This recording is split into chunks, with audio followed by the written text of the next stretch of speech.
This is our officer recruit open house for the city of Wheat Ridge and the Wheat Ridge Police Department. What we're going to do tonight is you've got a panel up here that will take any questions you have. There is no wrong question. Yeah, well, I've got to be careful how I speak here. Don't want to offend anybody. Sometimes I forget that I'm in mixed company. So you have an opportunity to ask our board panel any question you want about their experience with Wheat Ridge, where they're at. We've got our panel members here are within various stages of their career, so we've got somebody here for everybody. The first thing I'd like to do, though, is introduce our interim chief, Dave Pickett, who has been with the department many years. And he projects very well, so he doesn't need a mic, but I'm going to let him just give you a few words of wisdom here. So, Chief? Oh, you need the mic for Channel 8. So. Well, we certainly don't want Channel 8 to be disappointed. And I am going to irritate the videographer a little bit because I'm not going to stand up here. I'm going to walk around. I'm going to walk in with you. You're here to basically have one question answered, though, aren't you? Is why here? Why Wheat Ridge? And I will expand on it, but here's the basic premise. Because we're awesome. The profession's awesome, and we do it really, really well. And I'm not the only one who thinks so. If you ask the city council here how we do, we're awesome. If you ask the city manager how we do, we're awesome. You ask the district attorney's office, we're awesome. You ask the surrounding jurisdictions, we're awesome. And the reason they all think that is because we're awesome. When Sergeant Watson says many, many years, that turns out to be 35. I started in 1984. We are not going to have a show of hands on who was and who was not born then. First thing I would like to tell you is thank you for coming. We really appreciate the interest. If you are here supporting somebody who is interested in police work, thank you for coming. Because one thing we have learned in 35 years is that without that support, the chances that somebody is truly successful in this particular profession isn't nearly as high. You're going to get a chance to ask questions from people all the way from seasoned detectives to someone who is still in the academy, someone who is still in field training. You're going to be able to get the point of view from a wide range of individuals. Use this opportunity. One thing I would like to tell you is one of the things that really makes us unique is our size. Some people say, you know, I want to go to a larger department. It has more opportunity. Ha! If you want to be a police officer and get to do all of the things that a police officer gets to do, this is the place to do it. We put forth every single service that any larger agency does, and we do it with fewer people. And what that means is we don't specialize as much. And if we don't specialize as much, that means each one of us gets more opportunity. In my 35 years, I spent 25 years on SWAT. I spent 10 years at the Drug Task Force. I spent 6 years in major crimes. I spent 12 years on patrol. Somebody out there is doing the math in their head, and they're going, that adds up to more than 35 years. And that's because I did so many of those things simultaneously. Some of them were my primary assignment. Some of them were secondary assignments. 20 years as a range instructor. 30 years as an arrest control instructor. You get an opportunity to do that here. Here's another reason why we are a fantastic department to work for. We are an extremely ethical department.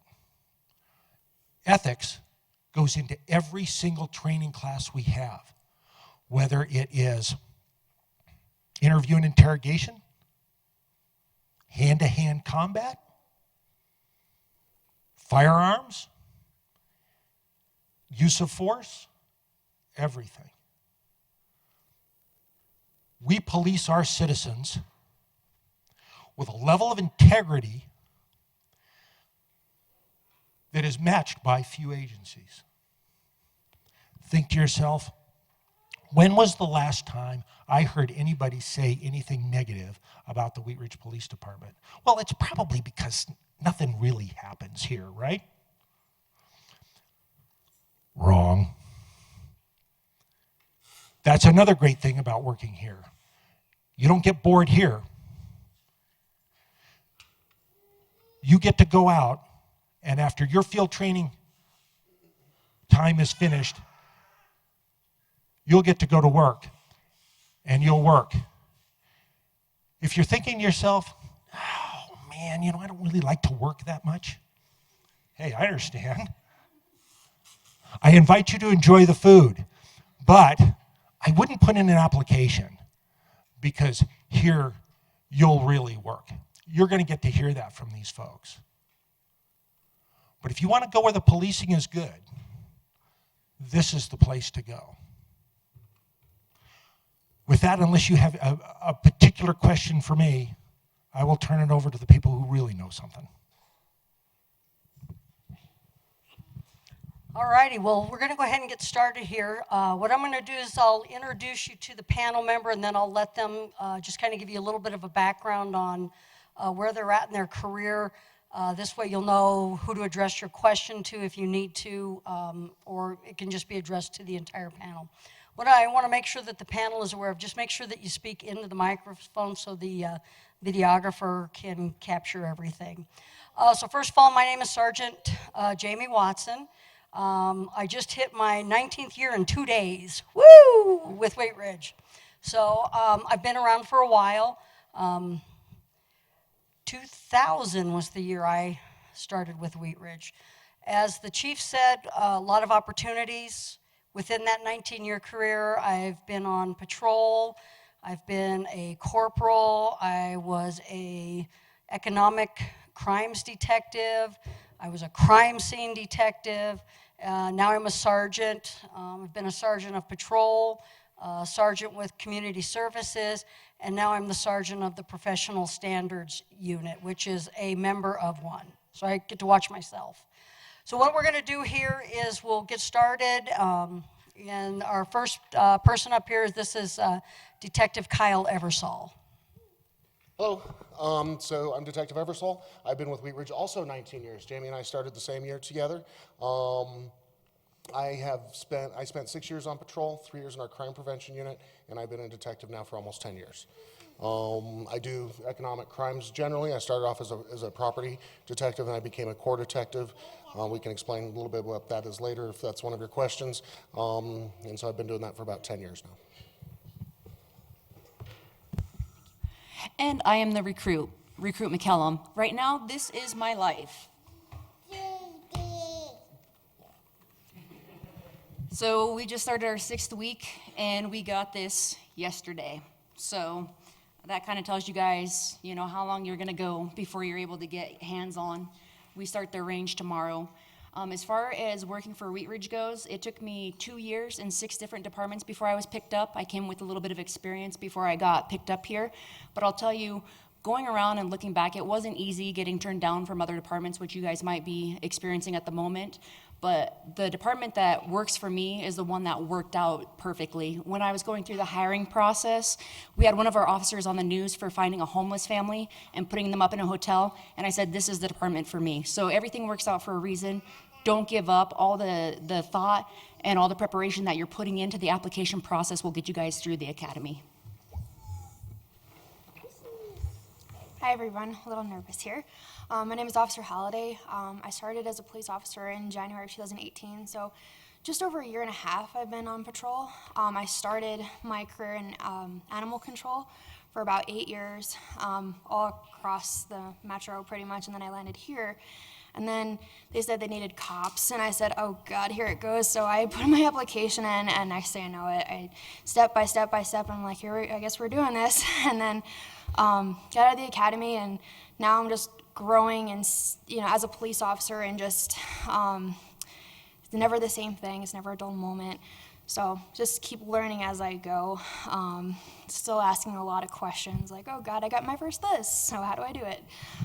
So it's been an amazing experience thus far. I'm so proud of myself, and I hope that whoever chooses to become a police officer, you get the same feeling that I do, which is you're making a difference, you're really helping out, even though you're busy and you're seeing society at its rawest point, and then you're trying to say, how can I make this better, and how can I get out of here safely and have everyone else's back at the same time, because we're a family, and it's pretty amazing.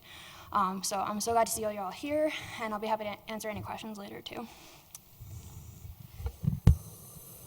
Hello, I'm Officer Stovall. I've been with Wheat Ridge for about 5.5 years now. I'm on patrol. I'm currently a negotiator on the SWAT team. I'm a field training officer, so I help train quite a few of these people up here right now. I'm an arrest control instructor, and I'm also an Explorer advisor, so we have a group of explorers for kids under 21 that want to be possibly police officers one day, and we kind of run through academies and do meetings twice a month and kind of put them through scenarios. They learn about arrest control, firearms, everything, so I stay pretty busy doing all of those assignments here. Thank you for being here. My name is Officer Mitchell. I was actually a police officer for a couple of years in North Carolina, and now I'm here. I've been here since January.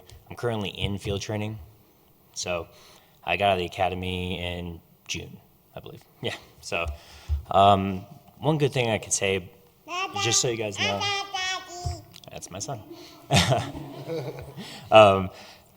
The training that I got in the academy here, like the Lakewood Jeffco Combined Regional Academy, in my opinion, was twice as good as the training that I got in North Carolina.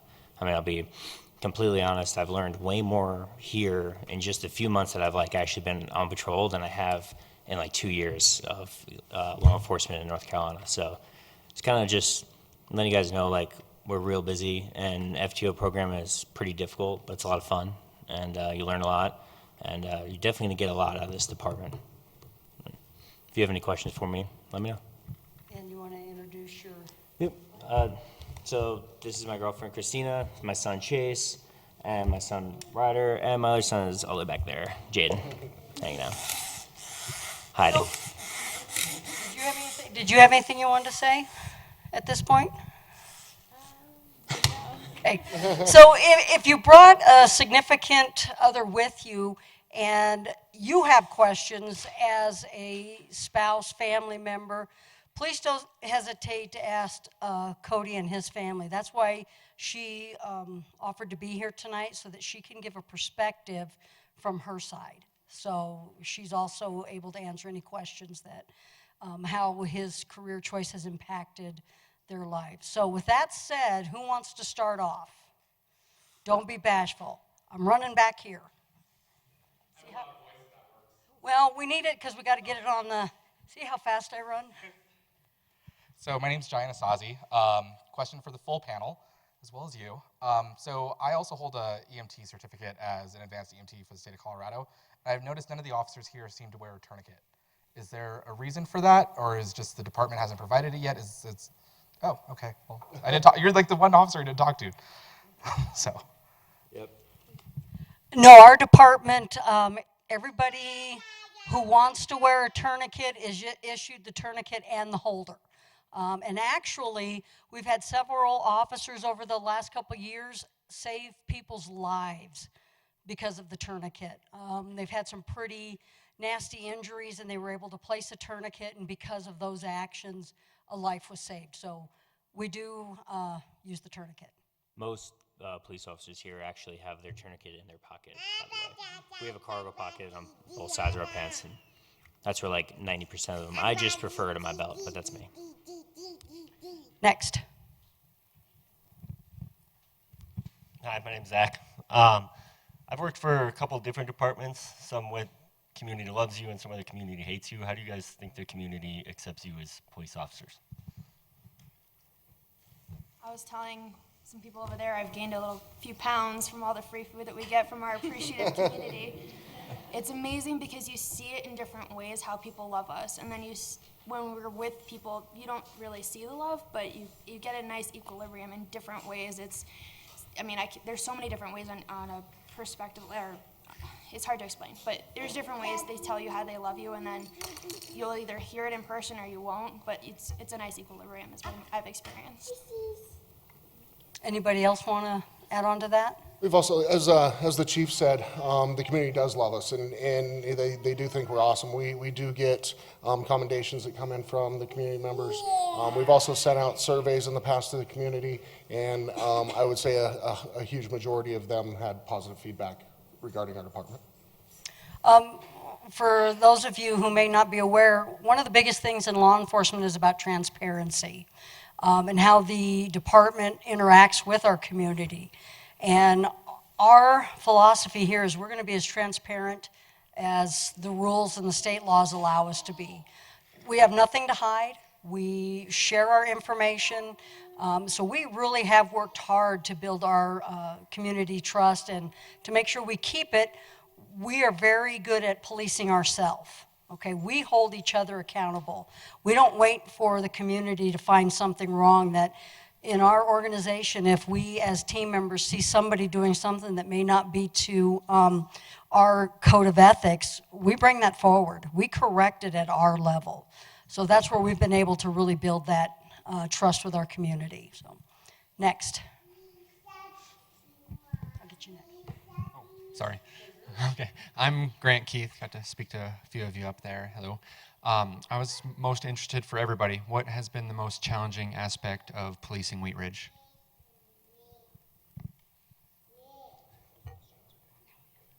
I'll go ahead and start. From my current assignment in Investigations Bureau is the sheer volume of calls, to be quite honest with you. We are busy. We have a lot of, I think we have one of the highest calls for service per day per officer anywhere in the state. So we are an extremely busy agency, and I think that that's one of the challenges is being able to handle that type of a caseload. So I haven't had to do any policing yet. I did get the opportunity to work a parade though, and I will tell you the community, it was great. It was great to be out there. It was a lot of people stopping to say hi, thank you for what you're doing. I'm a recruit, but it still felt nice to be in the neighborhood, honestly.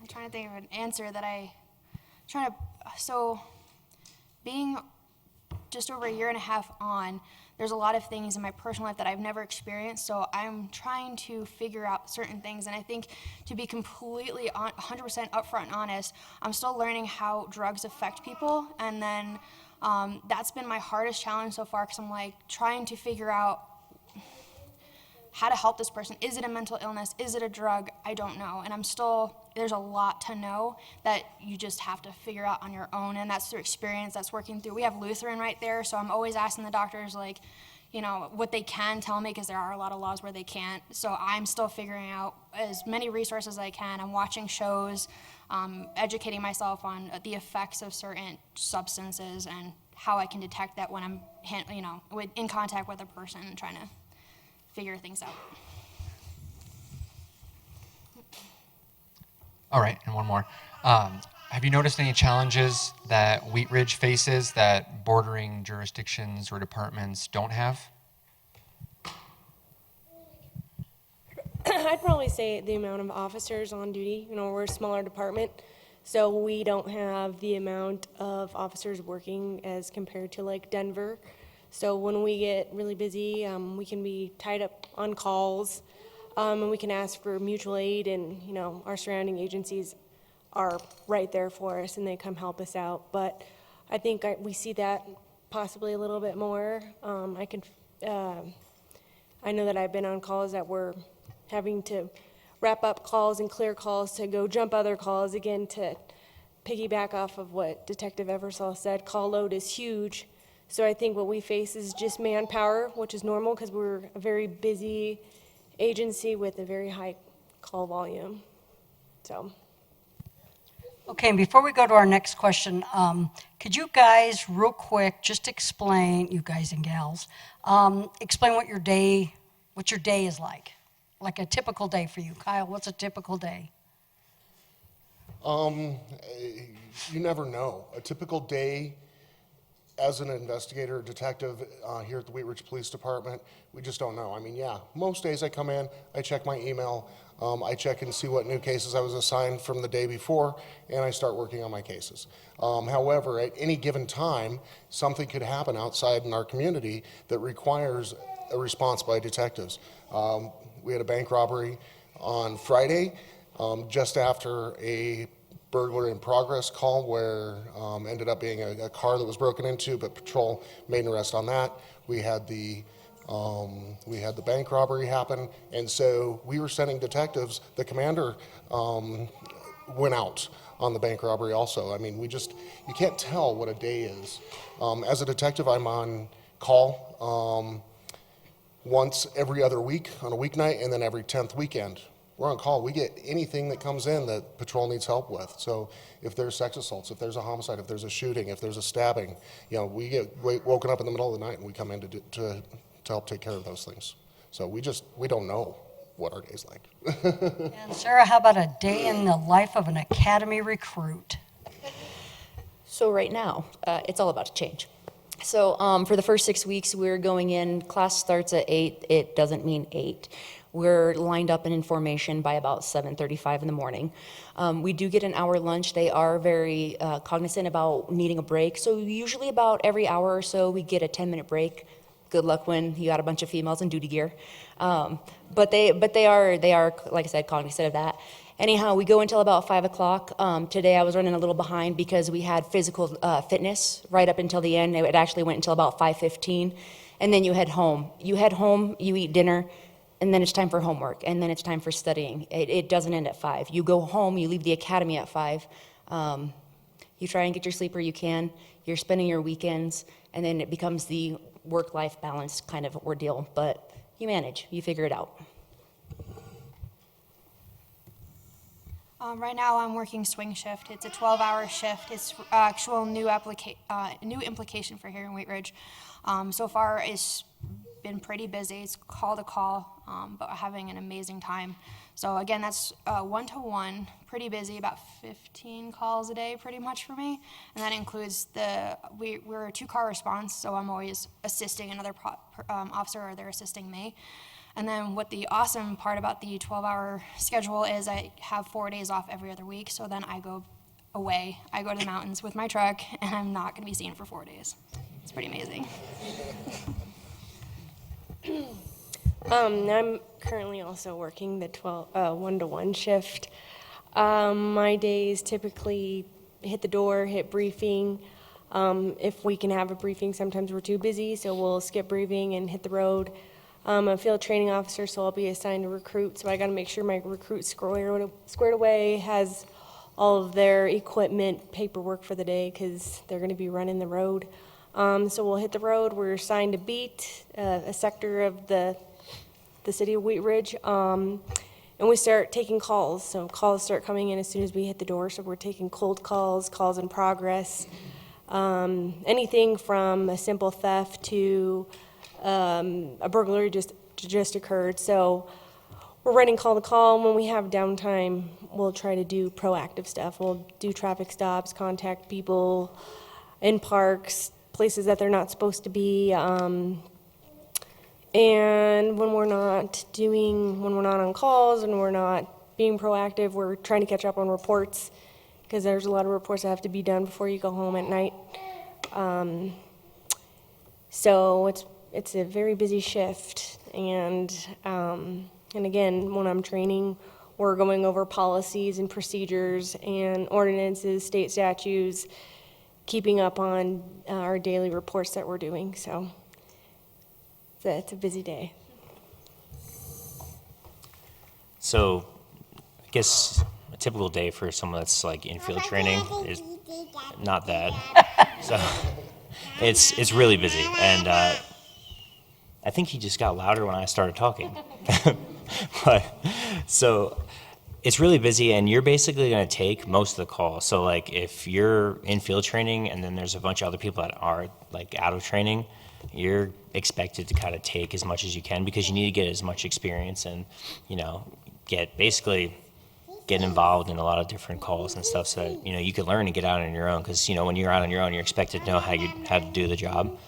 So it's going to be busy. Like, for instance, I am down 6 reports right now, so I'm actually behind 6 reports, and some of the reports are from a day ago, some are from actually 2 days ago, and it all just depends on what's going on because, like today, for instance, I ran call to call from the moment I got here to the end. Like I had, I don't know, maybe 30 minutes where I went without a call, and that was me eating.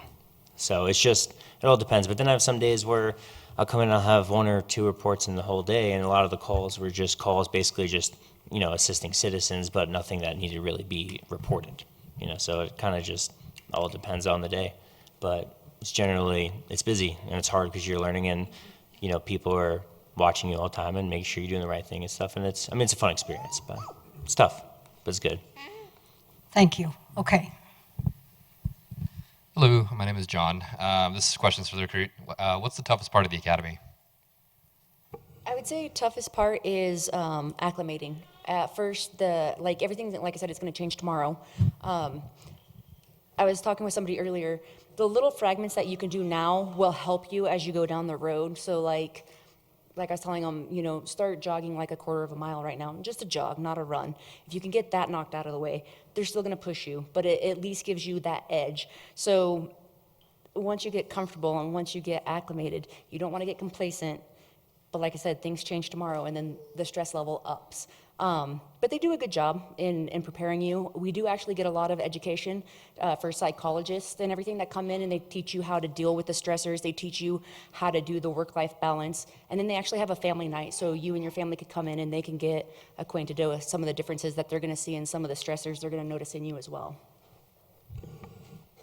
Who else?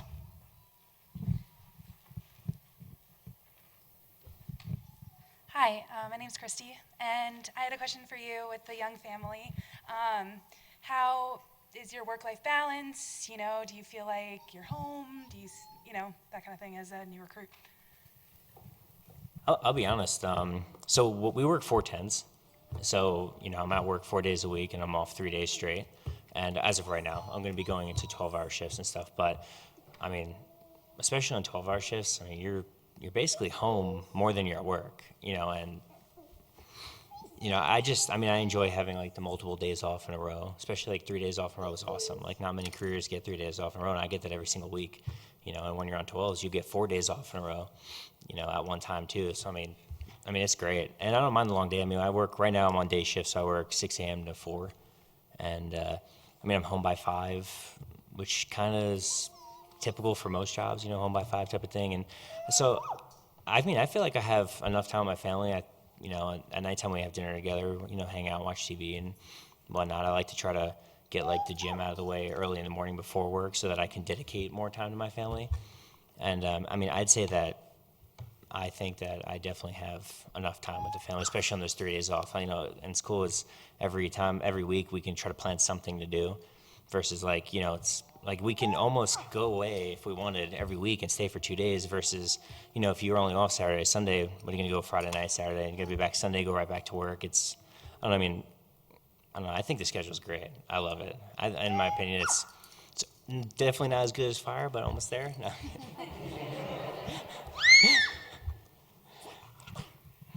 Good evening. My name is Yes. I have a question for the recruit. Can you tell me how the hiring process was kind of before you started academy? Like how you were feeling, how long it was, that type of thing? You bet. It's long. It's drawn out. They're thorough, so it makes sense. But as I mentioned, I went through the process with 6 different agencies. I came from out of state with a little bit of experience. It's hard to equate like what I did up there versus how Colorado does it because it is different. So it's a long process. They're stressors, you know what I mean? Like you've got this to go to, you've got that to go to, and then you don't hear back for 2 or 3 weeks. Just stick it out, stay in the game, keep your head up. And like I said, even if you do get turned down from somebody, if this is what you want to do, keep doing it, keep trying. And again, that's going to push you when it comes time to go to whichever academy you end up going to. The other nice thing about this department is also, though, is people do reach out here. If you have questions, like I'll be available after this if you want to ask me like some one-on-one questions or whatever. You'll find that in this department. Everybody does that. On my 1-week orientation here, we had 3 new people that were either in FTO field training or just got off of it, and every single one of them put their phone number down. You call me, you email me. If you have any questions, if you're having difficulties, if you need help studying. So we're out there, we're available. Just stay in the game and be prepared to wait a little bit, but you'll get through it. Thank you, I appreciate that. Next question is for Officer Shewalt. Did I get that right? Stonewall. I'm so sorry. I've been called a lot worse. So.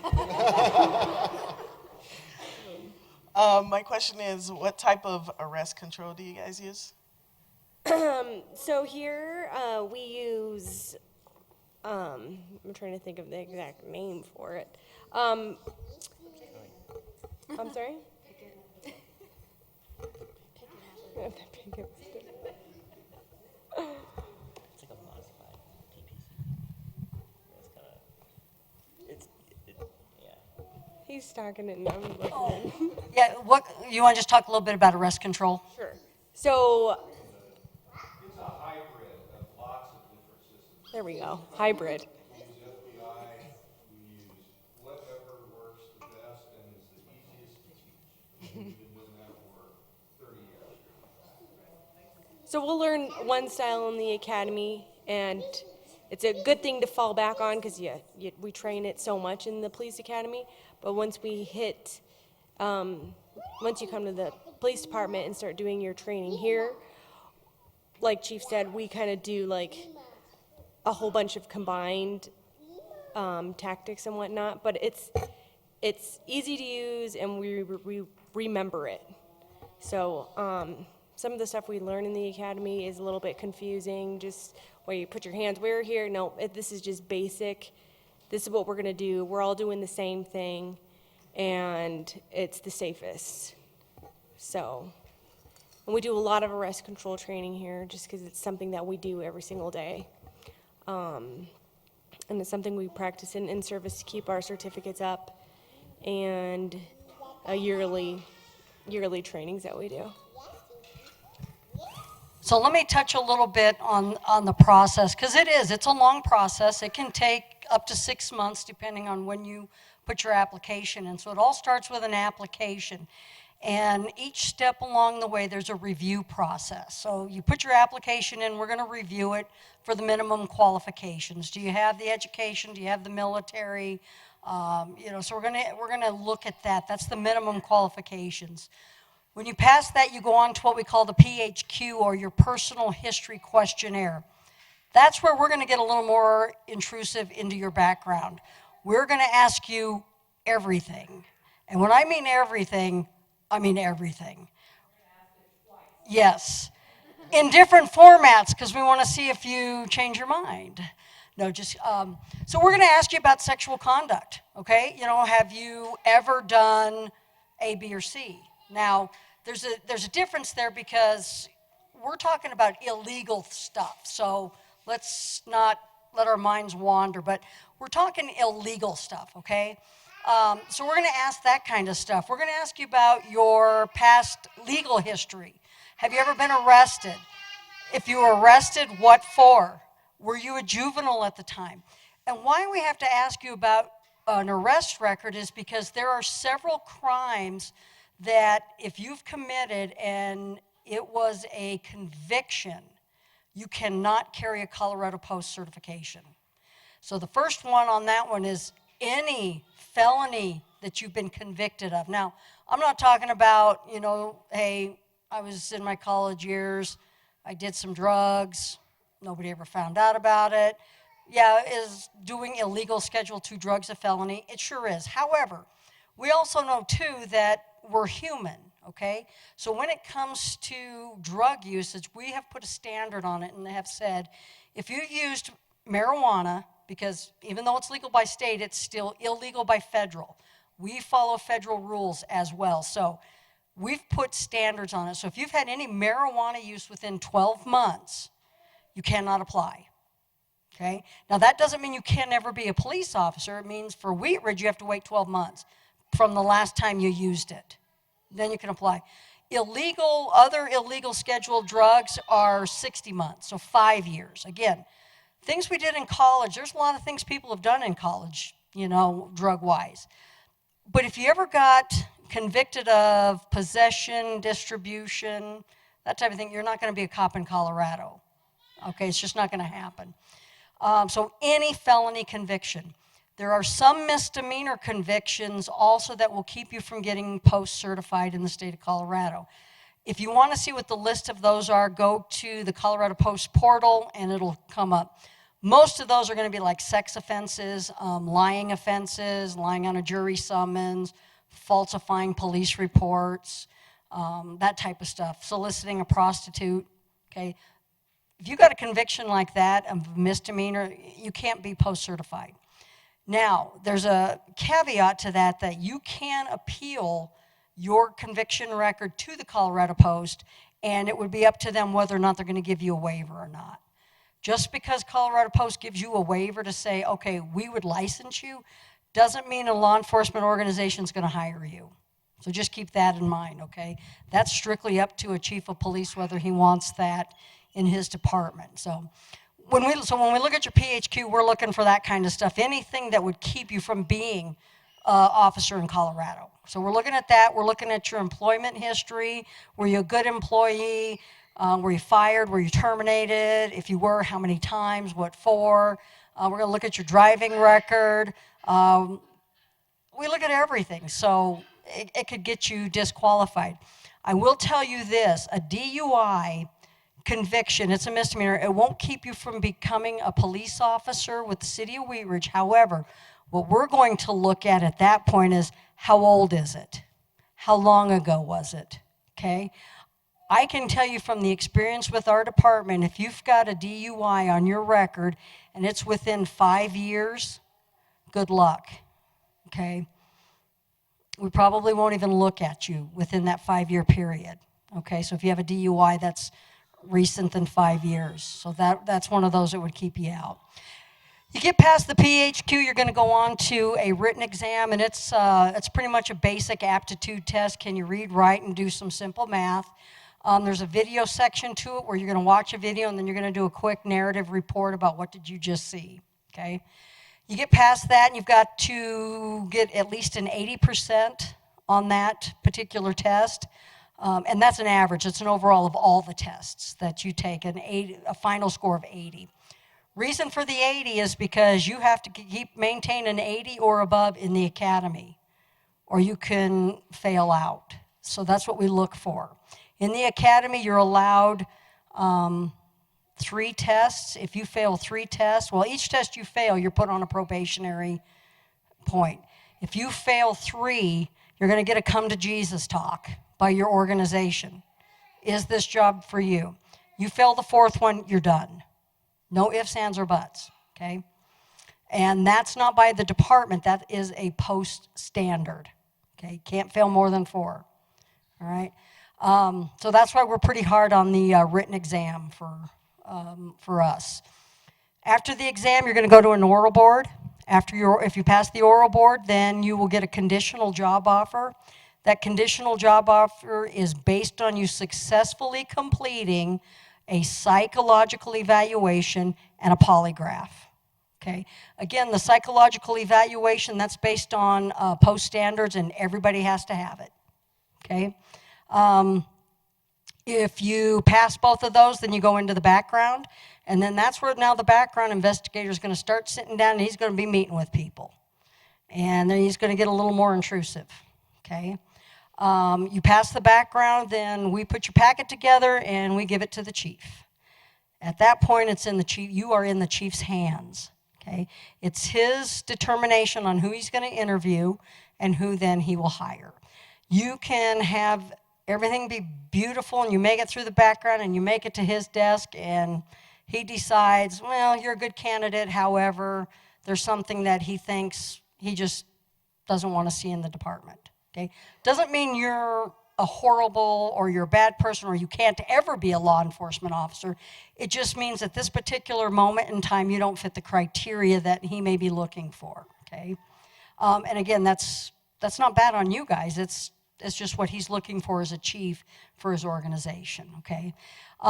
If you fail the psychological for Wheat Ridge, and I'm only speaking for Wheat Ridge, you cannot reapply for 1 year, okay? Psych has to 1 year. If you do not pass any other portion, it's 6 months, okay? But the psychological is 1 year, okay? That's our process. That can take up to 6 months because there's so many steps along the way. Be patient with it. Just know it takes a while and hang in there. It's a career field that's worth waiting for. So, any other questions?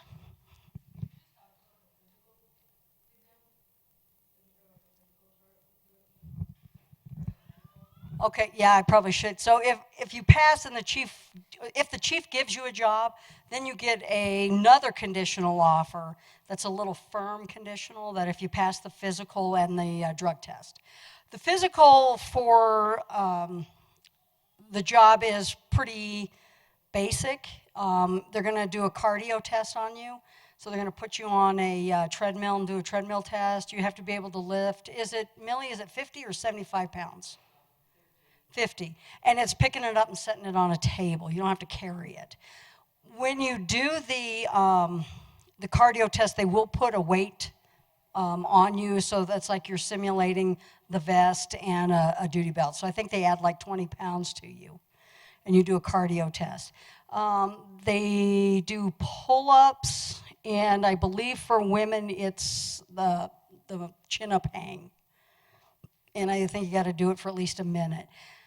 Now, don't let that scare you, okay? Because I don't think I could do a pull-up. I don't think I could do a hang for a minute. What we're doing there is we're getting a baseline there, okay? I don't think I've yet had anybody fail the medical except for maybe a piss test, okay? The other part's probably not as hard, but it's a baseline, get you in, and then we're going to get you ready for the academy. So by the time you're done with the academy, you'll be able to do a pull-up, okay? Does that answer your question? Okay, what else?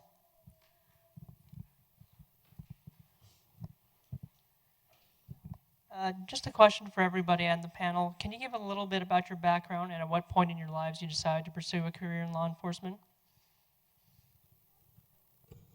I've been doing it the longest. I guess I'll go first.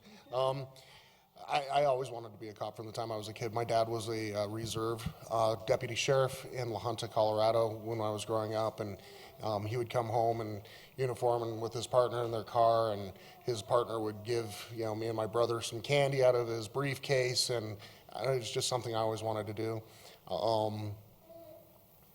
When I went to high school, that kind of changed a little bit. Thought I was going to be a mechanic for a while. I went and did that. I built houses for a while, and it just never found anything else that I wanted to do. So I paid myself through a private academy.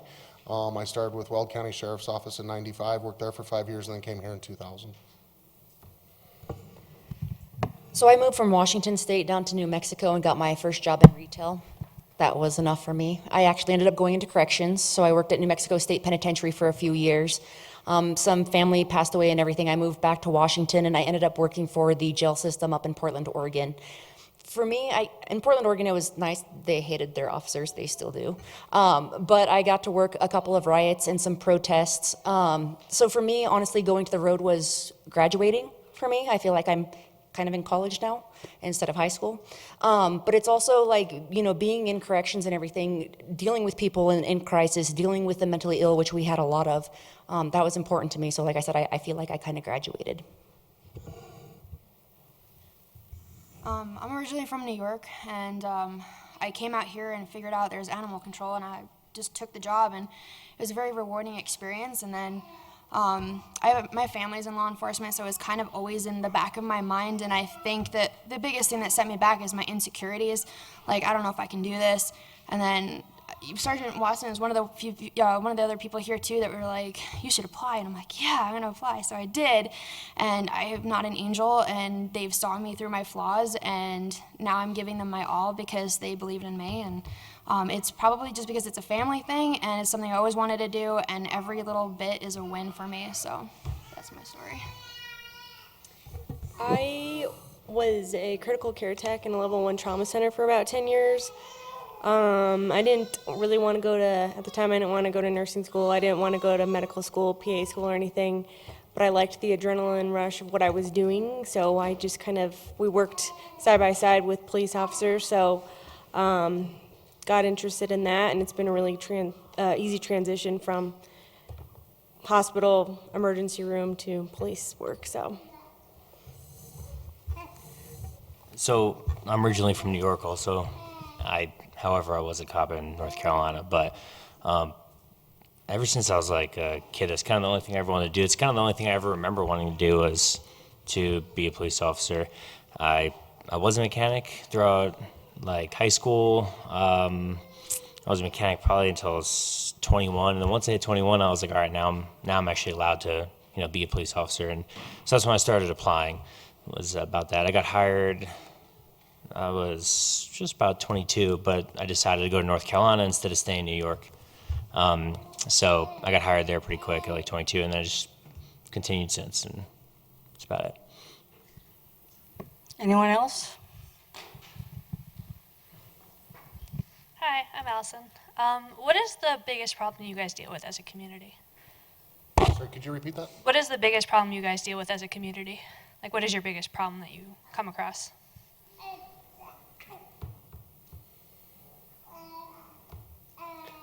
So I do financial crimes, so I'll just throw identity theft out there. I mean, that's one of the fastest growing crimes in the nation right now, and we are certainly affected by it. We do have quite a bit of drugs in the city with the I-70 corridor going through. It's a main corridor for drug trafficking. I-25 is the one going north and south, and so we're close enough to that. So I think I'd say those are probably our two big. Is that kind of what you were looking for, or so I'd say those are our two, from what I see from investigations. And what is the biggest thing you wish you knew before going into this career, like good or bad? What's the hardest thing that you maybe didn't expect?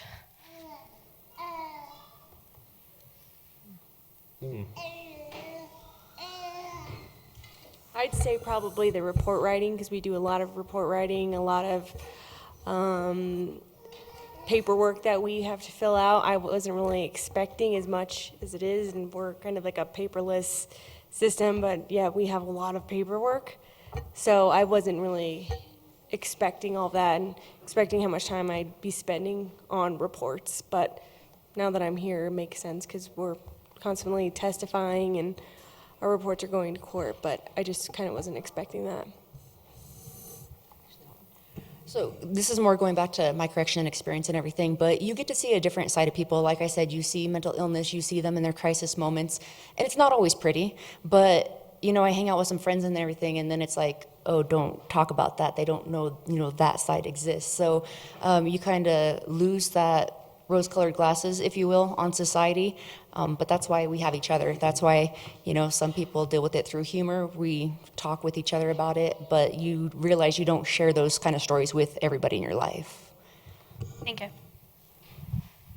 So I'll just tag along to that. I think it's that rose-colored glass look.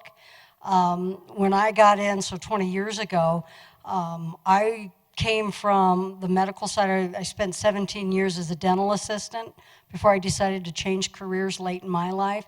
And I thought, oh, everybody loves the police. This is great, And it wasn't until my first fight that I go, wow, they don't like me, you know?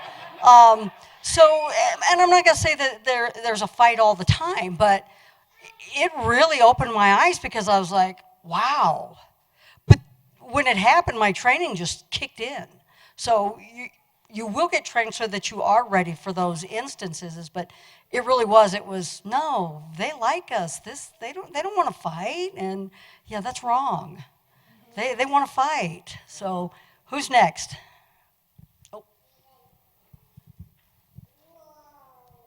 Hi, I'm Michael. I've talked to a couple of other agencies, and they refuse to use body cams, and I just wanted to know what your policy was and why you have that policy.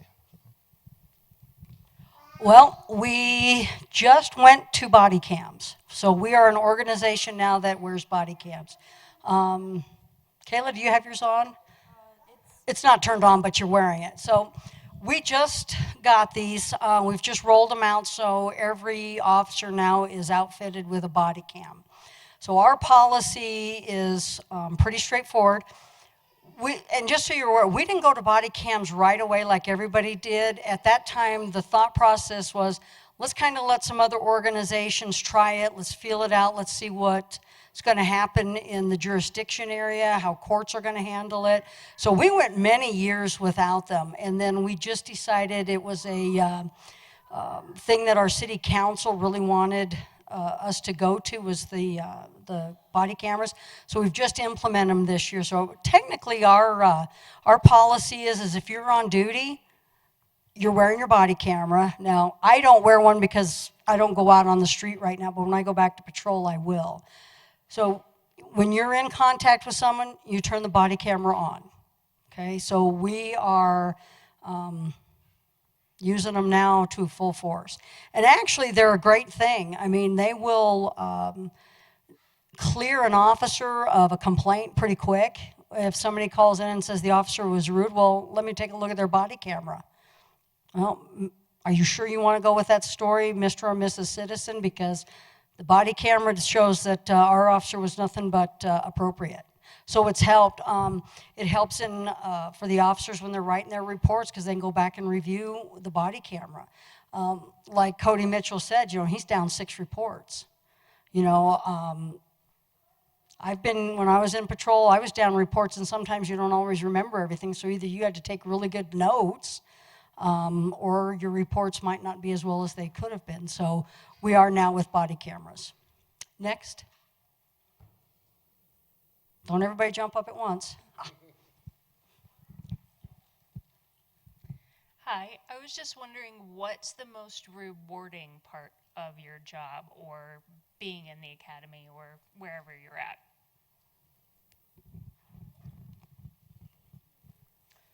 For me, it's helping people, 100%. We encounter victims of crimes on a daily basis having the worst day of their world. They're having the worst day of their lives ever. And being able to help them and being able to let them know that there's somebody out there for them to help protect them, and the gratitude that they feel at those times, that's absolutely 100% it for me. Not all victims are like that. Some of them you can't please ever, because they expect, they watch too much TV and they expect that I should be able to investigate this case in 32 minutes, not including commercials, and also get them prosecuted. And that's true. They absolutely believe that. But no, that's what it is for me. So for the academy right now, like I said, there's a lot going on. Tension levels keep rising, that kind of thing. But the one thing right now is honestly the camaraderie. I mean, I can sit here and tell you guys about our physical training that we have, and probably scare you to death. But once we get out there and everybody works together, like I had to do 80 air squats before I could come. So my last 20, there was more to that, but at my last 20, I had 4 classmates, all guys physically fit, come out and do my last 20 with me. So watching everybody come together, it's very rewarding. I'll say that helping people is definitely huge, and we do that every single day, and pretty much every single call we're helping somebody who's been victimized of something. But I'll throw out a box answer too. One of the other bigger reasons why I became a police officer too is to drive. I love driving. I love educating people on driving because there's so many crashes and people that, DUIs, recovering stolen vehicles or something about that, and that's huge, like, to educate the public and do it, and I'm like the nicest cop ever, so it's nice to educate people and they, be willing to engage with me communication-wise. So helping people get their property back and, sealing this up for them and they can get their life back together. I kind of agree with Officer Holliday, giving people their property back, calling them and saying, hey, I found your car, it was stolen 2 weeks ago, do you want to come pick it up? Or, yeah, hey, we arrested that guy that, broke into your car the other night, and just hearing how grateful people are, it's extremely rewarding, so. So being the last person to talk, it's pretty much, they have basically said every single thing that I could possibly even think about saying. So at this point, I'm kind of like out of words. But it's just, all I'll be doing right now is just repeating everybody else, because essentially the most rewarding part is just helping people, especially, whether they say thank you or not, that you made their day better. So it's nice. So that means that the next question, you're going to have to jump in and just start it. I might have to. Yeah. So,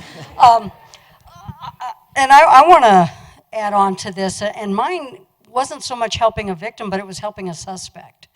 So there are those opportunities too, where it may be on the flip side. And mine was, I just got out of field training. I was on my own, and I was on day watch, and I got dispatched to a potential child abuse in progress.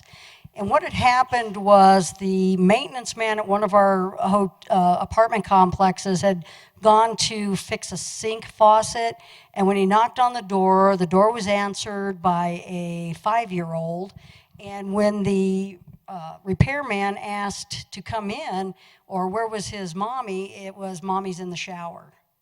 So then the guy offered to wait, and the kid was like, okay, and he just stood there, and the repair guy couldn't hear any shower or anything, and he asked again, and he just said, well, no, she's in the shower. So he got a little nervous, so he called, and we went out there. So I went out there, knocked on the door, and sure enough, it was a 5-year-old, answered the door, and I asked for his mommy. Well, this time, mommy was sleeping. Okay, well, I told him he wasn't in any trouble, and from where I was standing in the doorway, the house was a mess. It's kind of what we call a pit house, where it's just total disarray, all right? You can't even imagine what it looks like. So I got in the apartment, and sure enough, mom's not there. Nobody's there, but I did find somebody else in the house, and it was his 3-year-old brother.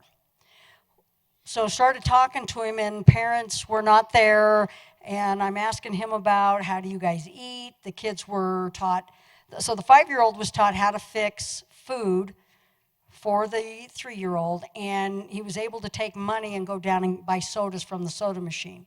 And so he knew the typical answer. Took a while, but I finally found the parents, and parents got back, and of course this was their first time of ever leaving their kids alone, which we found out later it wasn't. This was the norm. They didn't have enough money for child care, so they would leave their kids home alone. They'd go to work. So what ended up happening was I arrested both the parents, and we got them into court. And they were able to work things through the courts that they got help through social services, got parenting classes, learned what they needed to do. And it was obvious that these parents, when you talked to them and the things that you saw in the house, they loved their kids.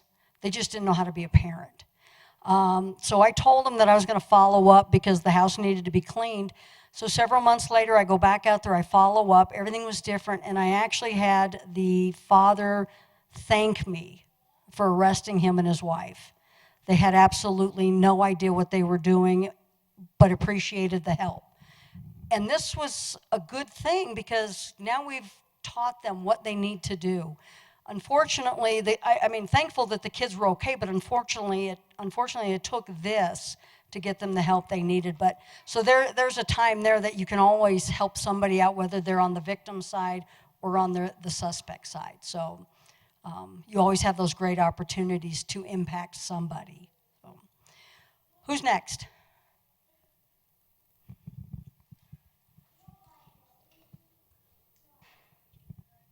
When you're outside of the job, how do you unwind, and how did your perspective change once you entered law enforcement? How do you view law enforcement after becoming law enforcement?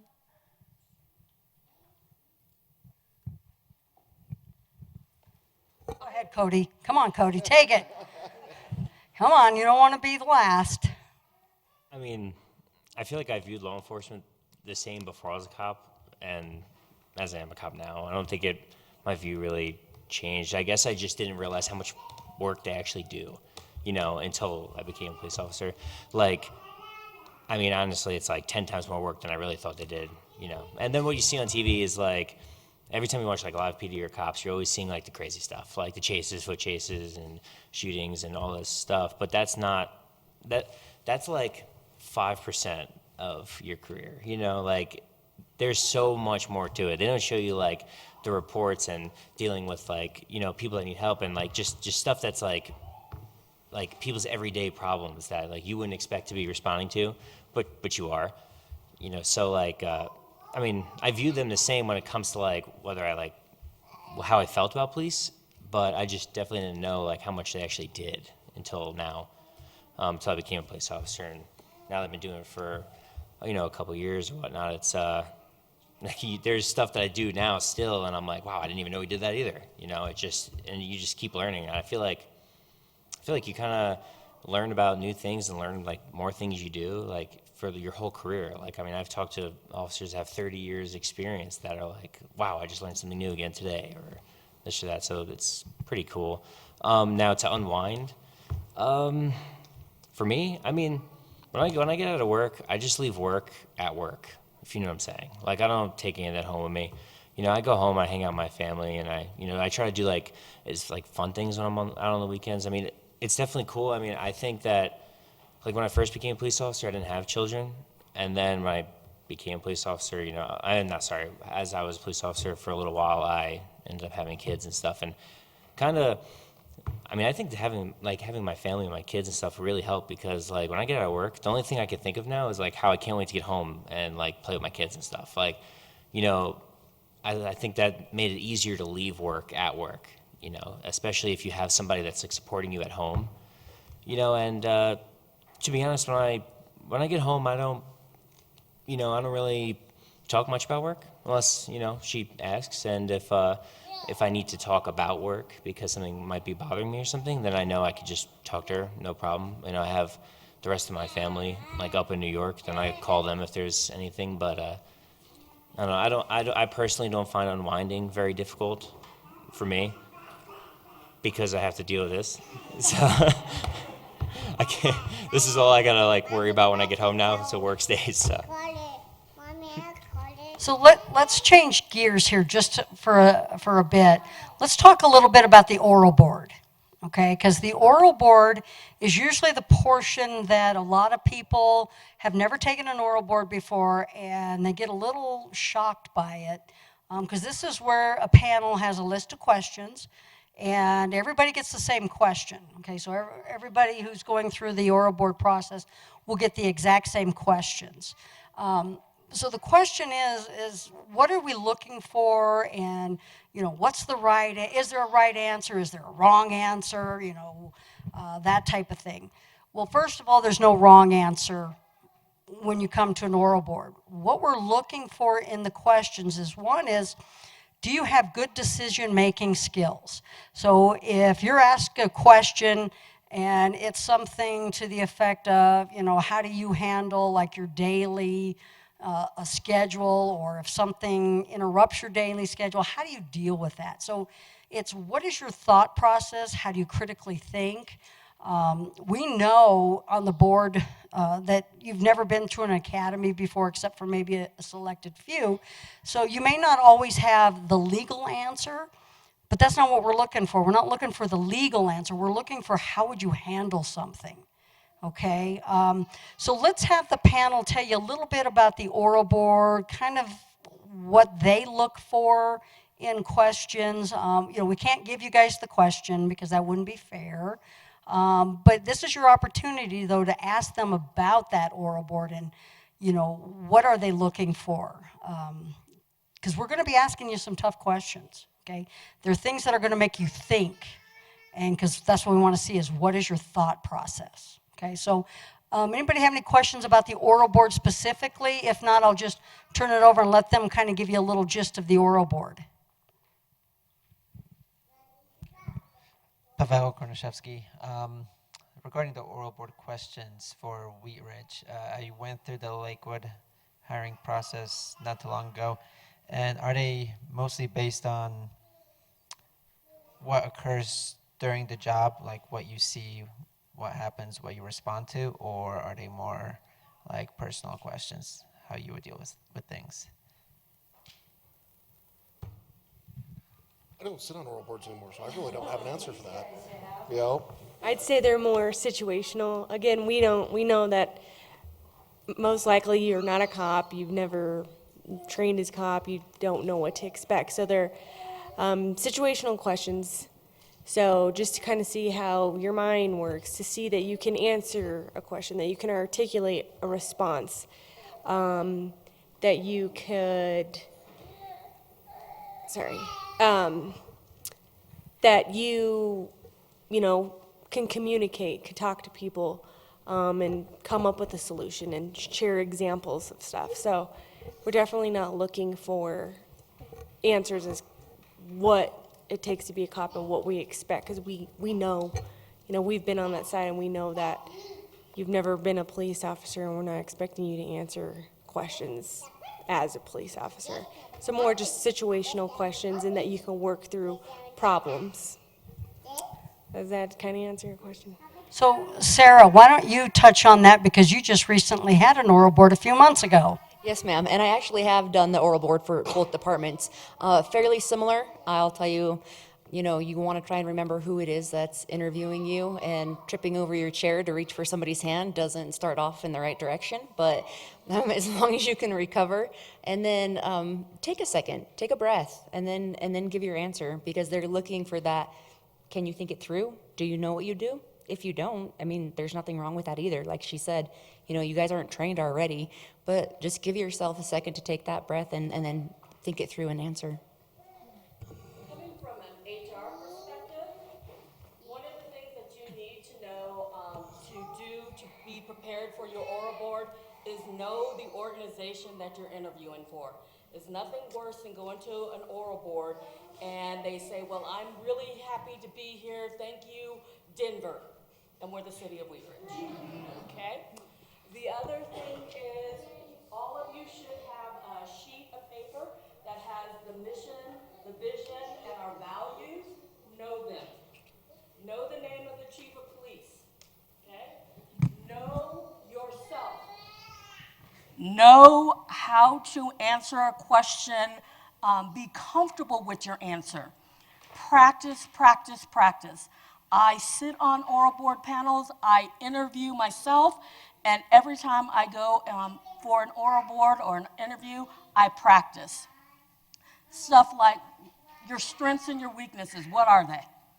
If it's a weakness, can you talk with the board about what you have done to improve on that weakness, okay? If it's what color is the sky, all I'm asking you is what color is the sky? It's blue.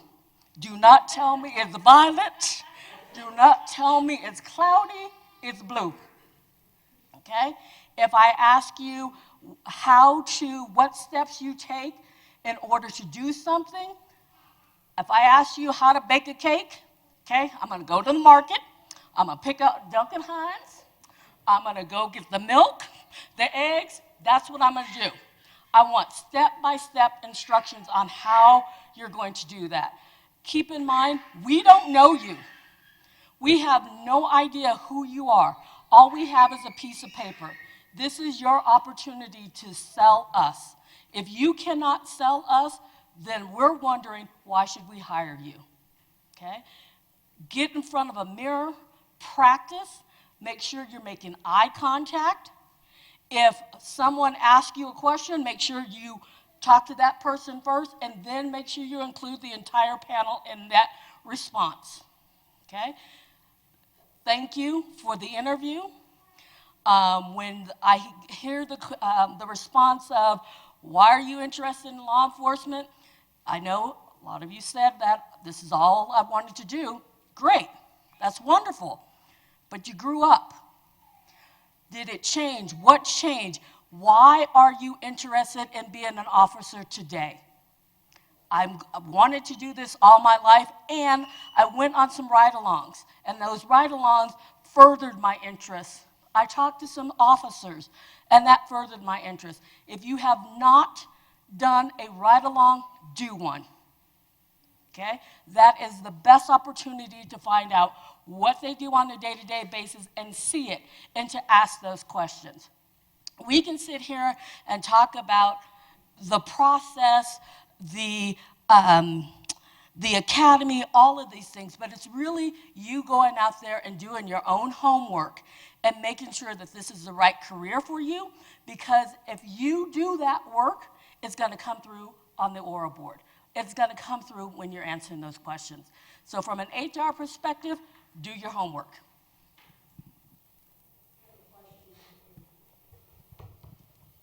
My question was pretty basic. I just wanted to know how many were a part of this oral board panel, and like how long, like 10 minutes, 20 minutes? All right, well, I'll get that one since I'm the one that coordinates the oral boards and puts the panels together. So I will tell you it is about 11 questions, okay? On the panel, you're going to have a sergeant or a commander, and then you're going to have 2 line-level officers. Now, that can be a detective, it could be a patrol officer, it could be a corporal, okay? It could be a mixture of them, but you're for sure going to have 2 line-level and a sergeant, okay? The oral board lasts 30 minutes. So you know what that means. Clear and concise, okay? You get 30 minutes. All right, for 11 questions. So you kind of got to figure this in the head. Now, I'm going to let you know that pretty much on any oral board, one of the given questions is pretty much going to be like an oral resume. What have you done to prepare for this? Okay, and pretty much why should we hire you? Make sure you're clear and concise. If people do a lot of well, and you know, that's eating up time. Okay, you got to remember you got 30 minutes, and we're going to tell you at the beginning, you've got 30 minutes. Be clear and concise. At the end of the 30 minutes, you're done. And if you didn't get through the oral board, you didn't get through the oral board. Okay. Don't do a lot of oh, well, that's a great question. I'm glad you asked that. That's just telling the board that you're taking a few minutes to think of an answer, and that's a delay tactic.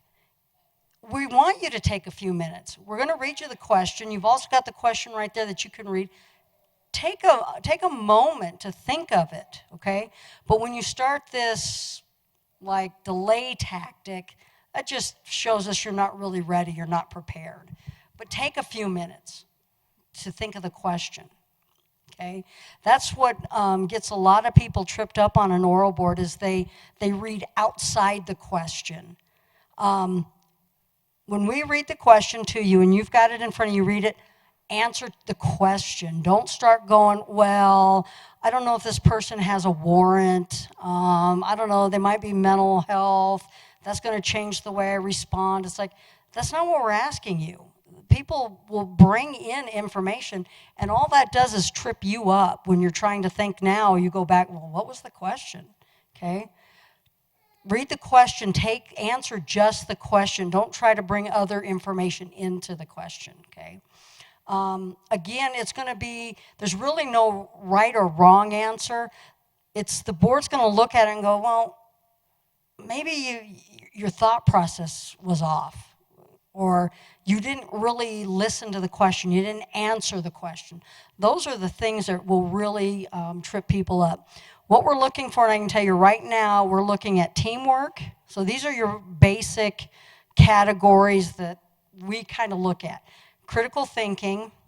What is your analysis process? How do you analyze data or look at problems? Teamwork. We're going to give you stuff about, shoot, don't shoot, okay, that type of stuff. So now we understand that you haven't been in law enforcement. You've never been to an academy. We just want to know, what do you think? How would you handle it, okay? So again, we're not looking for the legal answer. We're just looking for your answer. The next thing that people have a tendency to do is they try to answer what they think we want to hear, okay? Because we're also going to question your integrity. What's your integrity like? Don't think about what do we want to hear. Think, what would you do? What is your, how do you see ethics? What do you think about integrity? Okay? So it's what you think. Don't try to think what we're trying to figure out, because you won't. You're not going to get it. You're just going to trip yourself up. Okay? Anything else on oral boards? At the end of the oral board, what will happen is usually within a couple days, you'll hear from Millie with HR whether or not you passed and you're moving forward. So when you leave, you won't know. It usually takes a day or two before you'll hear that. So my quick question about oral boards is there a penalty if we finish the oral board before the 30 minutes have expired? I'm going to say no, but I'm also going to tell you this. If you give me like these little answers of, well, yes, no, well, okay, yeah, I do that, and you're going to get through it in like 15, 20 minutes, yeah, it's not based on the time, it's based on your answers. So we don't penalize you if you finish early. Where you get penalized is on your answers. What was your answer? So I don't want to scare people. 30 minutes is plenty of time, okay? And so I don't want to scare you thinking that you're not going to make the time limit. 30 minutes is plenty of time, okay, for the questions we have. And if you're clear and concise and you're ready. If you're not ready, it's going to come out in usually the first couple questions to the board. They're going to know right then that, wow, you're not ready for this. Okay, because we're going to know pretty quick. Any other questions on that one? You guys have anything to add about oral boards? If you Google police oral boards, you'll get a lot of good information of kind of what to expect. So just something to keep in mind. And dress nice. I will tell you, yes, dress appropriately. We've had people come in, and I kid you not, jeans and a polo shirt. Okay, that's not proper attire for an oral board. Okay, what this gentleman is wearing right here, that's proper attire for an oral board. Now, we're not grading you on what you're wearing tonight, because that's not what this is about. But what this gentleman is wearing is for a proper oral board. For women, business, casual, dress attire. If you want to wear a dress, wear a dress. Okay, we're not going to tell you what not to wear.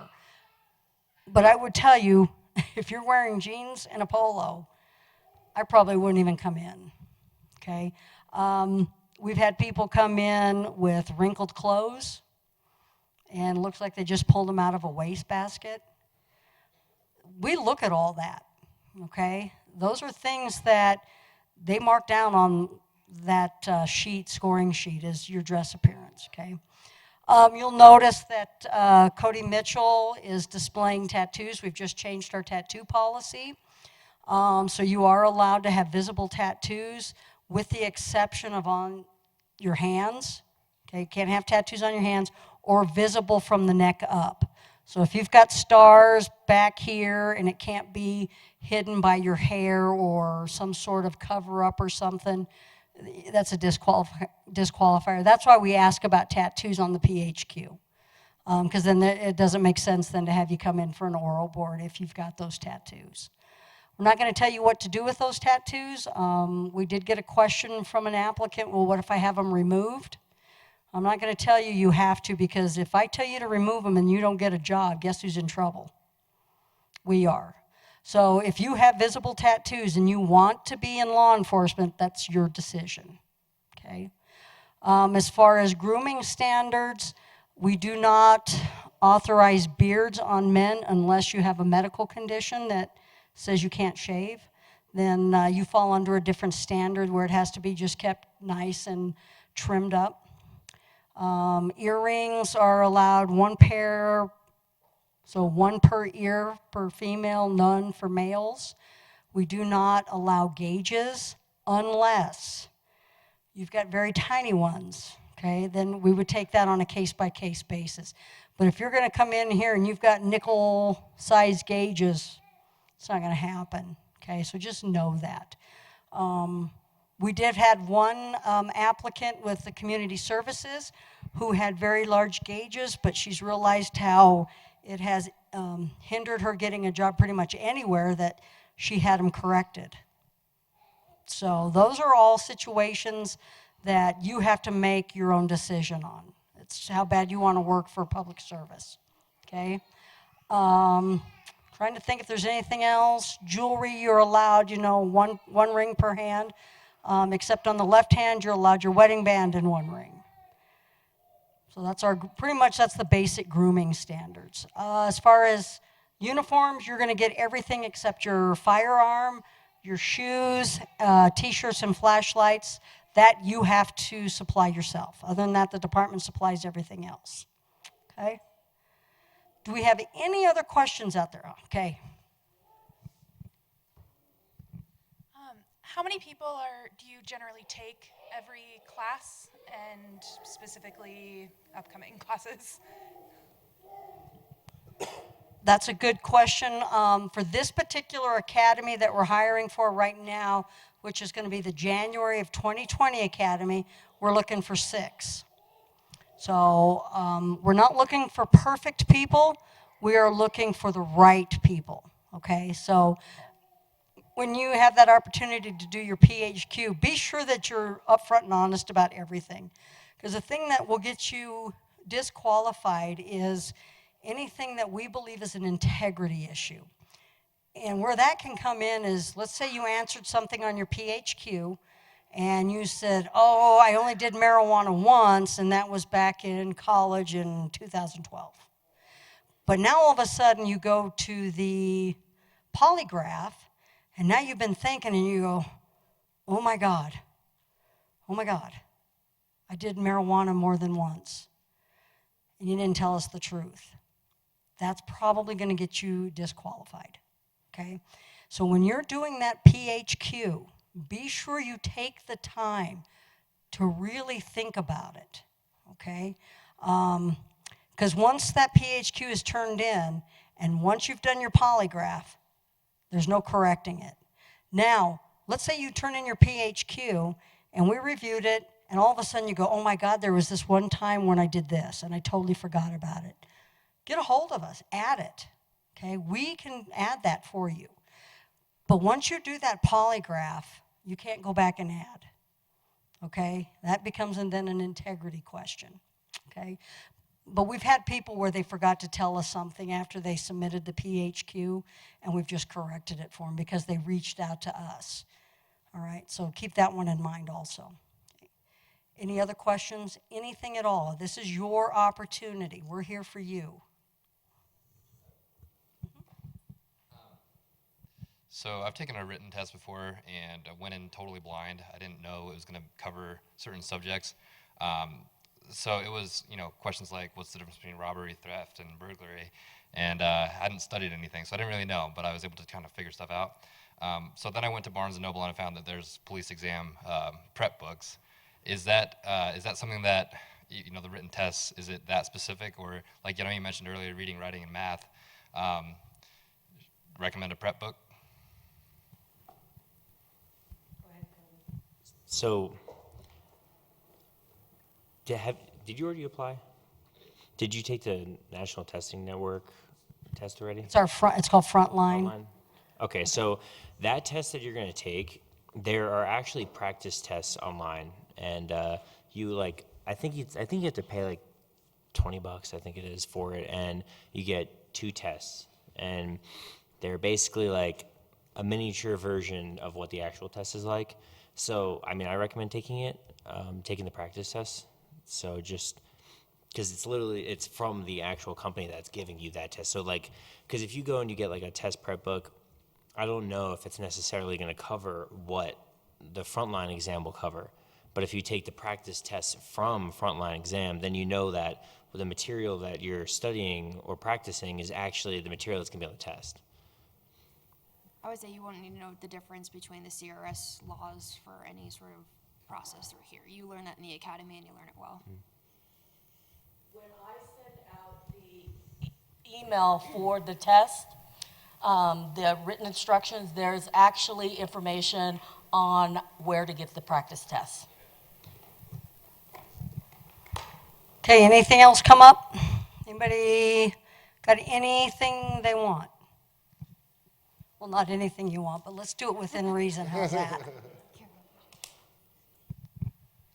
Hi, my name is Lee. I was just wondering how the job changed you personally, like your perspective on society and maybe made you more independent, confident, just anything like that. Society's mean. Go ahead. Cody, you first. No, Cody's going first because he doesn't want to be on the end anymore. Thanks, Lee, for that question. Appreciate it. So how the job personally changed me. I don't know, I feel like... Maybe we should ask your wife that one. God. She's gone. Oh. Oh, man. Right? Yeah, he's known me basically more than half my life. So, I mean, it's actually a good question for you, Lee. Yeah. Aha. Word of advice, maybe a little bit like different than what we're talking about right now, but seriously, word of advice, like have a personality, because a lot of people that go to interviews and stuff, they think that like you have to be 100% serious about everything. Now, yes, you have to be professional. Like you have to be serious at times, but you also need a personality. You know, you need to be able to be like comfortable to be around and stuff. Because if you're out on the street and you know you're talking to a police officer and he's just like 100% complete serious and like that's it and like doesn't smile, not like just no personality, like would you really feel like super comfortable like with him, talking with him, or would you want to see an officer that's like, well, is going to engage in conversation, be you know, and actually enjoy talking to that officer? Like, I feel like it's important to like make the person feel comfortable that I'm dealing with.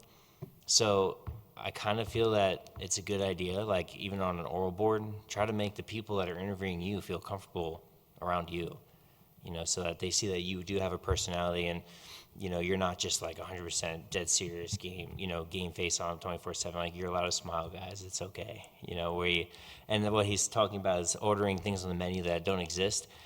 It's because if I would go through a drive-through with Lee, I would be like, he would say, "Oh, what do you want?" And I'd be like, "Oh, I want this," and I'd just make up some ridiculous thing, and then all of a sudden he's standing there ordering it, like, and I forgot what you did the other day. I had you, yeah, he was ordering a Sea Breeze from Starbucks. There's no such thing, by the way, if anyone's curious.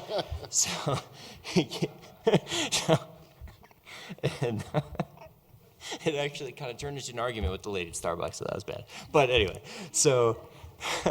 Don't say that to the PSU sergeant. He was getting upset that she didn't understand what Sea Breeze was. Oh man. Anyway. If you haven't figured out by now, Cody has referred his friend to our department, so that's why they know each other very well. Yeah, so, you know, personality-wise, I mean, I still think I have the same personality, and I know, like, when there's a time to be professional, when there's a time to, you know, play around and whatever, and how it works, but, like, I don't think it, like, changed me at negative in any way at all. I mean, it just makes you look at life maybe a little bit differently, like, or certain things, and you kind of get so much exposure to, like, the bad that, I mean, it can make you really appreciate, like, you know, what you have and the good, you know, so I wouldn't say it changed me in anywhere negative. I would agree with what you just said too. For me as a female, I'm a lot stronger. I've already been independent, but I'm that much more independent, that much stronger from everything that they've taught me and given me. It's when you see things from the outside, it seems really quiet, and being on a line level patrol officer now, you don't realize how much crime there is until you're actually sitting in, you know, your car and getting the calls. So I think that's a big thing too. It's for me, it was just seeing how much crime actually does happen, and it looks so peaceful, and it's not. I'll put it out there too that I do carry now. I was not familiar with guns. Now I know everything I need to know. I feel that much more comfortable, and I'm prepared if anything happens. So I do carry now off duty, which I never really did before. So I will tell you that this job will change you. And like each one of these has mentioned that it's for them, it's been for the better. It's going to change you, okay? Because you are going to enter a field that you're going to see things that other people aren't going to see, okay? And you've got a front row seat, all right? You're going to be asked to do things for other people that their family members won't do for them, okay? You are going to be somebody's knight in shining armor someday, almost every day. So it does change you. You're going to look at things differently because now you see the level of crime that you probably never thought was there before. You are going to change. There's no ifs, ands, or buts about it. But how you deal with that change is up to you, okay? At our department, we have peer support because you are going to see people at their lowest. You may have to deal with your first deceased person. These are things that are going to impact you, but that's where the department has put in place the mechanisms for you to let loose, and that is like talking to somebody with peer support, okay? Because some of the things that you're going to go through, you may not be able to talk about it with your family because they don't want to hear it, and it's not a bad thing that they don't want to hear it, it's just they may not want to have to deal with it at the level that you will deal with it. But that's why we have peer support. We have psychological counseling. And if you have to use those, EAP we have, if you have to use these services, it doesn't mean you're weak or you can't handle this job. It means you're human and you're compassionate and you're self-aware of your own needs, okay? We reach out to each other all the time because people see things that might impact them. Car accident, fatal accidents might impact you. But you won't know that until you go on scene. And again, it's okay if it impacts you. It's normal, okay, because you're human, all right? It's you then being able to tell somebody, hey, this kind of has impacted me. I'd like to talk to somebody about it. We will never think you're weak. You're actually a strong person when you can bring that to the forefront and get it out and deal with it. So the job will change you. Just know that. You will change, okay? You might find that you're hanging out with more cops than you are with other friends that you used to have. You may find that you lose friends that you've known for years, and it's because now you're in law enforcement. So those things do happen. So you need to think about it and know that you're going to change, okay? Does anybody have any questions on that? Further questions?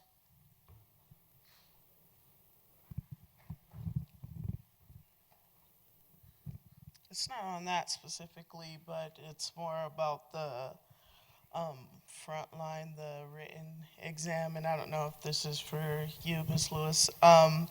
If you've already taken it, I don't know if you guys use the same.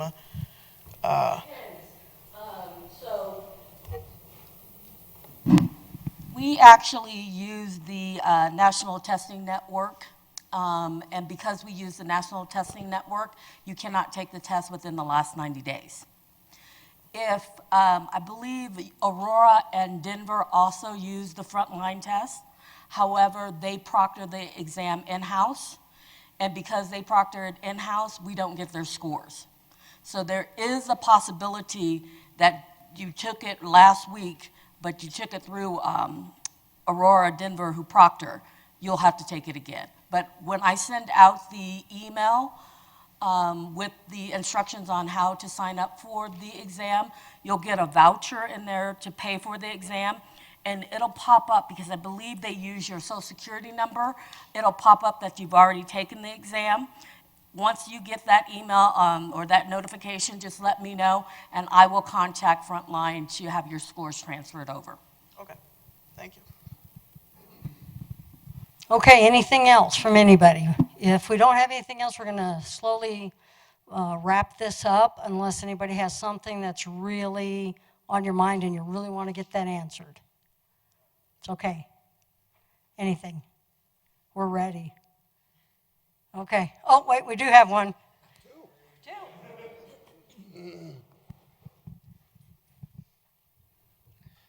So, general question for applicants. Out of the folks that you see that apply to the posted position, to the people that are actually going up for the chief's interview, what's the attrition rate there? Well, you can plan on the attrition rate being about 50% at each step. Okay, we lose about 50% at each step. The only one that we don't lose about 50% on is a little bit more towards the end. Okay, like the psychological, the polygraph, and the background. That's probably about 10%.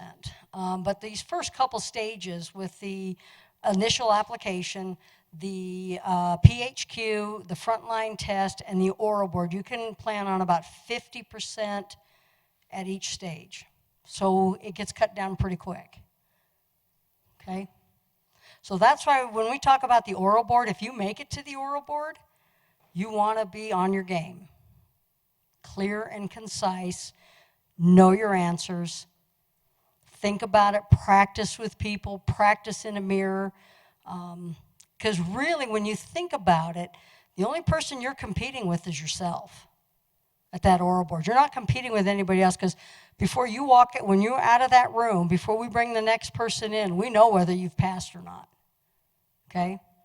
So the only person you're competing with at the oral board is yourself and how well you perform. Okay? Anybody else?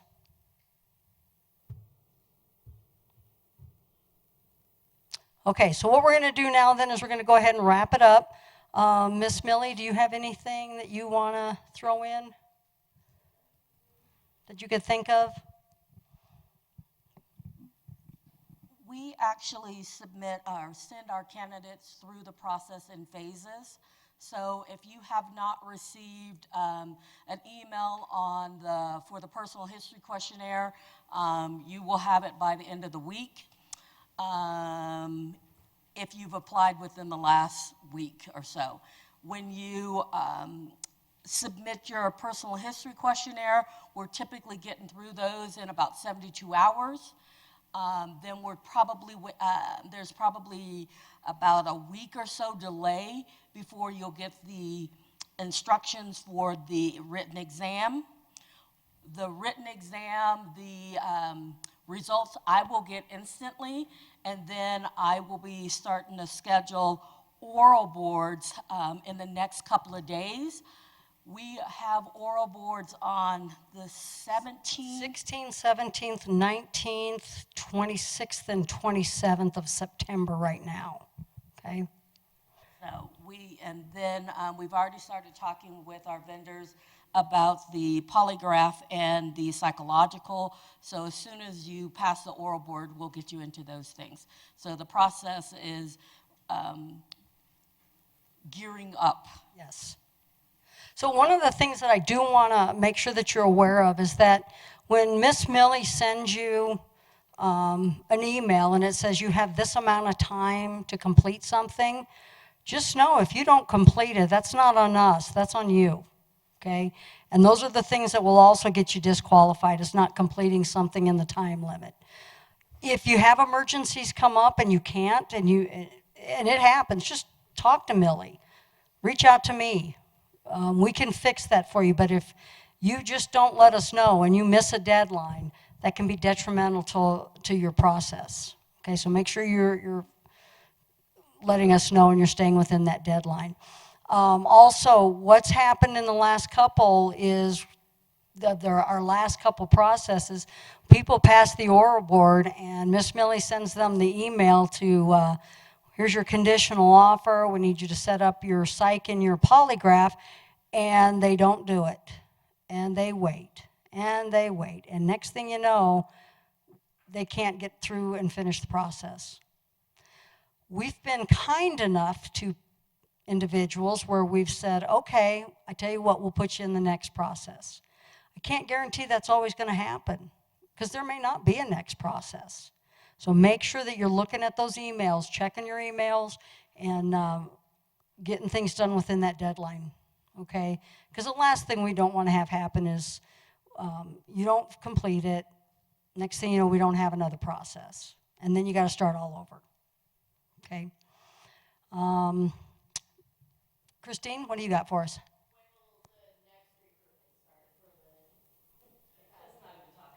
Yeah. That's a good no, that is a good question because I just talked about how there may not be another process. We don't know. And we don't know those things until people start coming out of the academy, they get out of field training. You know, we don't know if everybody's going to make it. And then those numbers are based on, our next numbers are going to be based on who graduates the academy right now. Does everybody that we have in there, do they make it? Okay. Then the ones that are in field training now, do they all make it? I don't mean you specifically, I mean the academy people. I have no doubt Sarah's going to make it, so I'm not even worried about that. And I have no doubt Cody's going to make it, so I'm not worried about that. However, there are some people who find out that this job may not be for them, okay? And sometimes you don't realize that till you go through the academy, you get into FTO, and then you go, ooh, I'm not even sure I like this career field. So our numbers for the next academy, which would be July of 2020, we probably won't even have those numbers till towards the end of this year. And then usually if we're going to have a next process, it would start January, February of 2020. So that's why I can't guarantee that there will be another process, only because of our numbers. We are at the point where we are, with the academies that we've got going now, we've actually got 4 overhires right now, so we are 4 over our staffing limits. However, if you have looked at our website and know what's going on in Wheat Ridge, we've got a lot of development going on.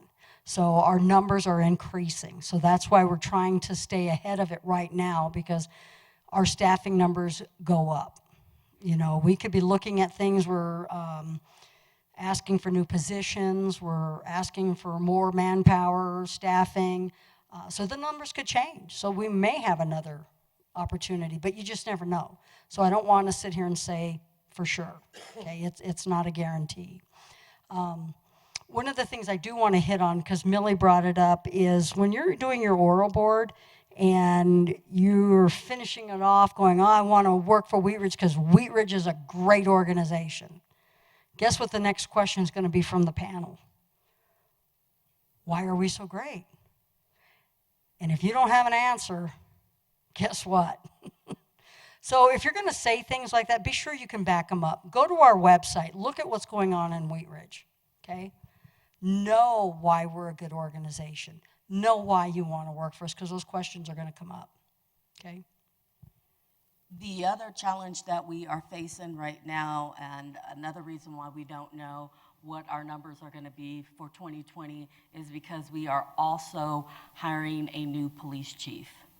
And when we hire that new police chief, things may change. We may change the academy that we go to. We may change our whole entire recruitment process, but we won't know. We will continue to put out as many advertisements, as much notice as we can when we're looking for recruits, though. That we can guarantee. Mm-hmm. One of the things that I would tell you is go into our website, go under the job opportunities, and there will be a place where it's called Notify Me. It's like filling out an interest card. Fill that out. This way, when it's active, when those positions open up, you'll get an email that says, hey, we've got this position opening, okay? So those are things you can do also there, okay? So if we have nothing else, Before we wrap up, we also encourage you to go to our Facebook page, our Twitter, and our Instagram. This presentation will also be on YouTube as a repeat. So there are opportunities to go back and hear the panel again if you have any questions. And my information, you probably have seen my email so many times, you know my email by heart. I have no problem answering questions. I answer emails at 2 a.m. I'm trying to work on that. But we are here for you. We want to make sure that we attract and retain the best possible candidates for our department, because it's because of you guys that will make us a better city. So what I want to leave you with here, first of all, is thank you to my panel. I appreciate each and every one of you taking time out of your day and out of your evening and out of your study time and free time and all that to be here tonight and to share your experiences and your knowledge with our audience here. The other thing I want to tell you guys also is that Wheat Ridge is not looking for perfect people, we're looking for the right people, okay? And based on what we see here today, you know, everyone in this room has a viable chance to work for the city of Wheat Ridge, okay? Unless you've hidden something from us that we don't know about and I find out later, well, that's on you, not on me. But everybody in this room has the same chance of working for Wheat Ridge as the next person sitting to your left or right. You all are on an equal playing ground. How you choose to handle each process is your decision, okay? And my boards can only base you on what you tell them. So when they ask you, do you have anything else you would like us to know? Here's your opportunity to sell yourself. Please don't say, no, I don't think so, I think I'm good. Or don't have an answer, have something, wrap it up, tie it in a bow. That's your opportunity, okay? Next thing I want to say is thank you for being here tonight. This is your first step in knowing whether or not a career in law enforcement is for you or if the city of Wheat Ridge is for you, okay? So I commend each and every one of you also for taking time out of your schedules to be here to listen to us and take the opportunity to gather information. I guarantee you that this career field will change your life, but it will be for the better. There is no more rewarding career field out there than law enforcement, hands down. My worst day in law enforcement is still better than my best day in dentistry, by far. So with that being said, thank you. Thank you, and I wish you all the best of luck. We'll be around here for next 15, 20 minutes. If anybody has any questions or wants to talk offline, we'll be here, so don't hesitate to grab one of us, okay? Again, thank you very much for your time. Appreciate it.